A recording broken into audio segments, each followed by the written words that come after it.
Hello everyone and welcome to Flickering Myth TV. My name is EJ Marino and today we are diving into a brand new movie review. Yes, there is a new Scooby-Doo movie out and we're talking about Scoob.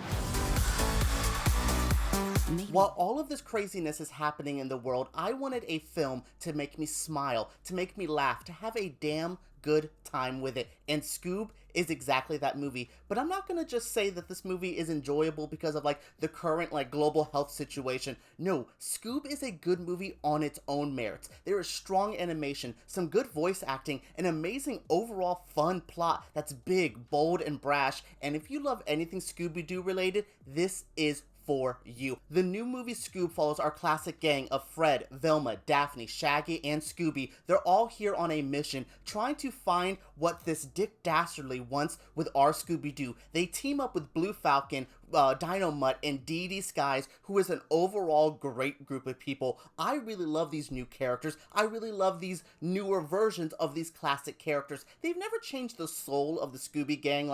They're all still Fred, Velma, Daphne, Shaggy, and Scooby, but the modern take on them, the updating to some of their personalities, I really enjoyed. And then we have people like Dynomutt and Blue Falcon. Dynomutt made me laugh out loud multiple times in this movie. When I saw Jeong was doing the voice acting for Dynomutt, I was like, oh no, but oh my goodness, he is so good. That's an overall compliment I had with the voice acting, other than one person later on in the movie that has a very obvious voice. I didn't really recognize this voice acting. It wasn't like oh, we're trying to use these people to get you in. They have names like Zac Efron, Amanda Seyfried, Jason Isaacs. They have some good names in this film, but they never really make them about themselves. There's one kind of cameo at the beginning. I think Simon Cowell has a weird kind of dated little moment in this movie, but the Simon Cowell performance, it's supposed to be him, and it sounds like him, and it's kind of distracting. But then we go to Fred, who's voiced by Zac Efron. We have Will Forte taking over Shaggy as well. There's just a lot of these voice actors that I wasn't distracted by them. It wasn't those cheap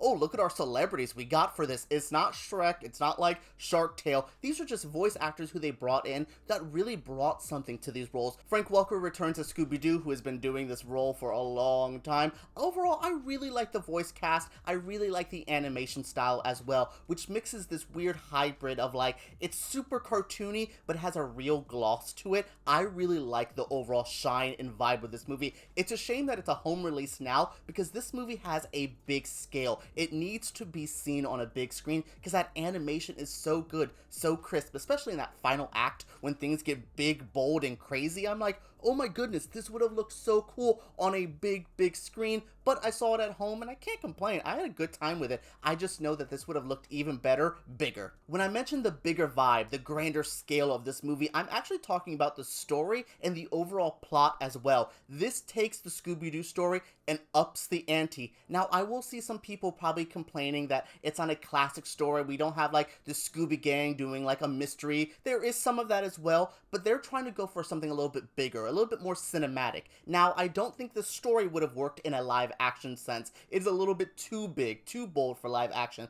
but for a cartoon, for a fun animated movie, I really like the crazy plot that they try to do. We're basically seeing our villain Dick Dastardly trying to get Scooby to do a mysterious plot. I don't want to spoil too much for you because I actually liked watching this kind of unfold as it was happening, but we have Dick Dastardly trying to get Scooby to help his big grand scheme, and his scheme is very grand. It is crazy what he's trying to do, and I overall loved that vibe from this movie. I like them that they weren't holding back. They said, we have a decent budget, we have some good actors, let's make them have fun to play with. Let's have a big world and to vibe in and all that. I really liked this overall story, the upping the ante. I didn't want to just see our cool Scooby gang do a mystery and be like, oh, it's Old Man Jenkins. I've seen that 100 times, a million times by now. This story is exactly what I wanted. For me, this is a rare, perfect family film. It hits every market it should. It's adult at times, it's fun and childish at times,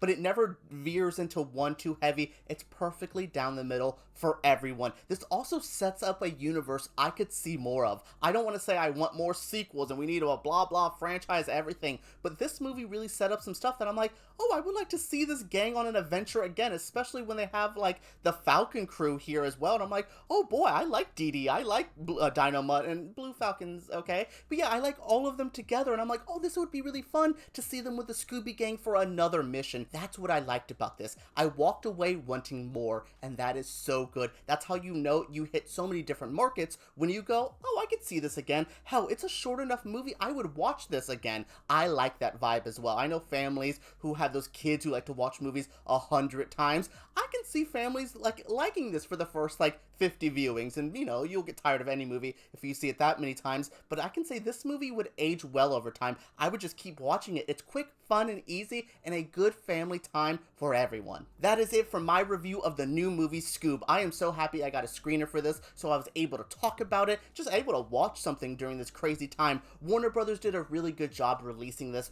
on a digital release, because I think this is the perfect film to watch when everyone's together. What do you guys think? Are you guys classic Scooby-Doo fans? Would you be interested in seeing this movie? Let me know down in the comments below. I want to know your feelings on this movie, the trailers, and Scooby-Doo in general. Make sure you guys subscribe to Flickering Myth, because we make videos like this every single week, and give me a thumbs up if you did enjoy this video. Alright everyone, let's talk about the new movie Scoob down below.